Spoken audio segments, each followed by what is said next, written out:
Assalamualaikum warahmatullahi wabarakatuh. Hari ini Umi akan membacakan kisah Nabi Yusuf dan mukjizatnya adalah sang ahli tafsir. Nabi Yusuf alaihissalam adalah putra Nabi Yakub. Ia merupakan cucu dari Nabi Ishak. Dengan demikian, Nabi Ibrahim ialah kakek buyut Nabi Yusuf. Sejak kecil, Nabi Yusuf telah dianugerahi mukjizat wajah yang rupawan. Ia pun memiliki budi pekerti yang sangat baik. Ayahnya, Nabi Yakub, amat menyayangi Nabi Yusuf. Rasa sayang ayahnya itu membuat saudara-saudara Nabi Yusuf iri kepadanya. Hingga suatu waktu, saudara-saudara Nabi Yusuf berkumpul semua, kecuali Bunyamin. Mereka membicarakan Nabi Yusuf dan ayahnya. Mereka pikir ayahnya sungguh tidak adil.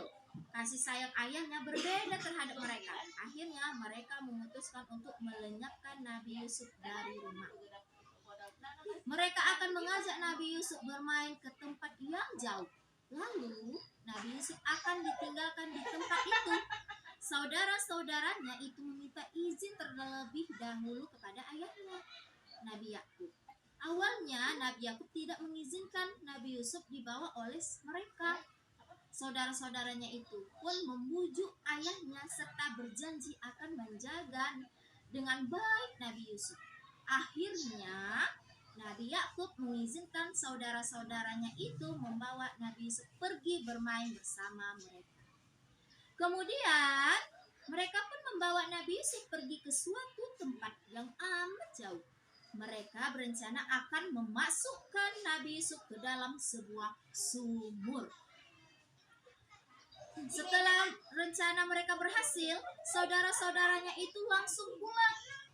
Sesampai di rumah, mereka mengadu kepada ayahnya sambil berpura-pura menangis. Ayah, maafkan kami membawa berita duka untukmu. Salah seorang dari mereka mengadu sambil menangis. Ada apa anakku? Di mana Yusuf? Tanya Nabi Yakub.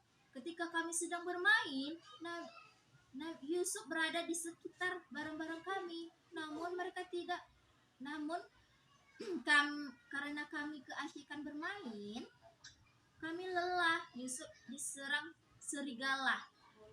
Ayahku, saudara-saudara yang lain menjelaskan sambil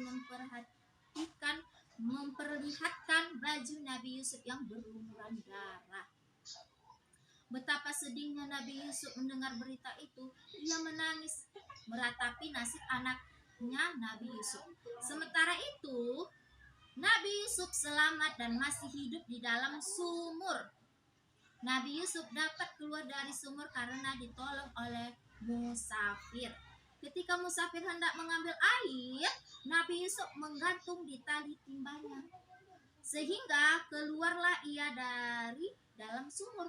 Setelah itu, Nabi Yusuf dibawa ke Mesir oleh musafir itu. Musafir yang ternyata seorang pedagang itu menjual Nabi Yusuf ke seorang bangsawan kerajaan di Mesir. Oleh bangsawan kerajaan itu, Nabi Yusuf dirawatnya dengan baik. Istri pun senang dengan kehadiran Nabi Yusuf di rumahnya.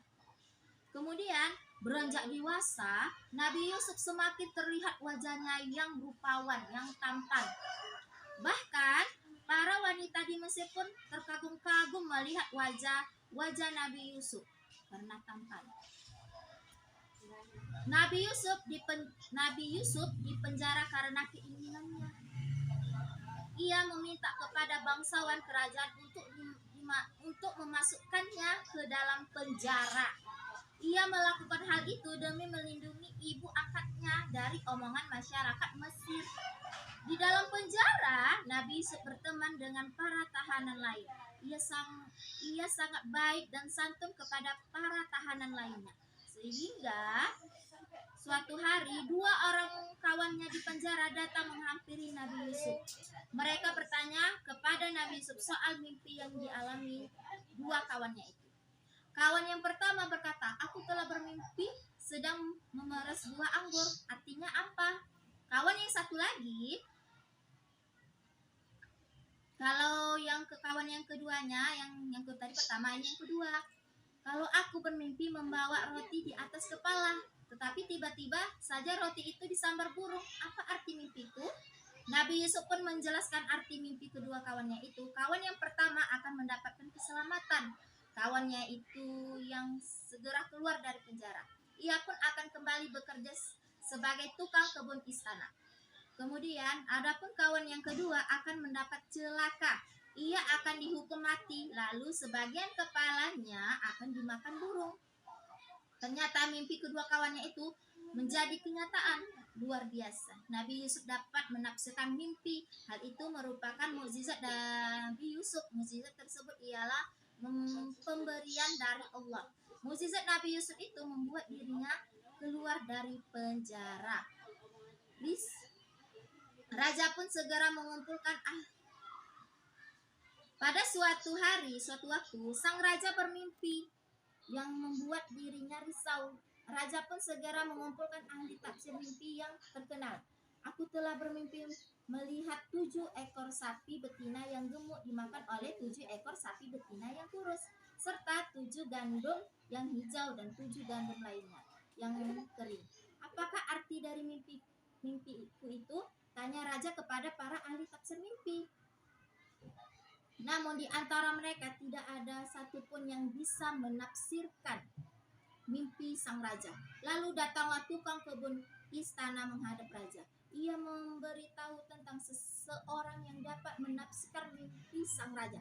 Ternyata tukang kebun istana itu ialah kawan Nabi Yusuf ketika dalam penjara. Ia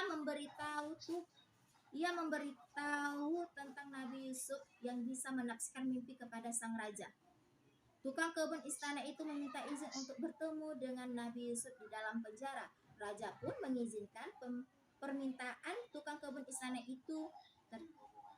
Ketika bertemu dengan Nabi Yusuf, tukang kebun istana menceritakan mimpi sang raja. Mendengar cerita tukang kebun istana, Nabi Yusuf langsung menafsirkan mimpi sang raja.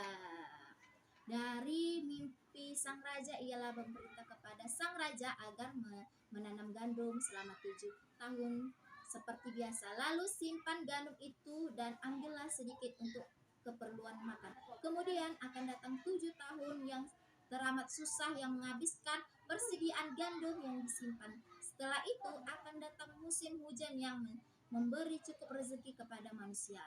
Kemudian tukang kebun istana segera menyampaikan tafsiran mimpi dari Nabi Yusuf kepada raja. Sang raja senang mendengar tafsiran mimpi dari Nabi Yusuf. Ia pun memanggil Nabi Yusuf untuk menghadapnya. Lalu Nabi Yusuf diangkat menjadi petinggi kerajaan Mesir.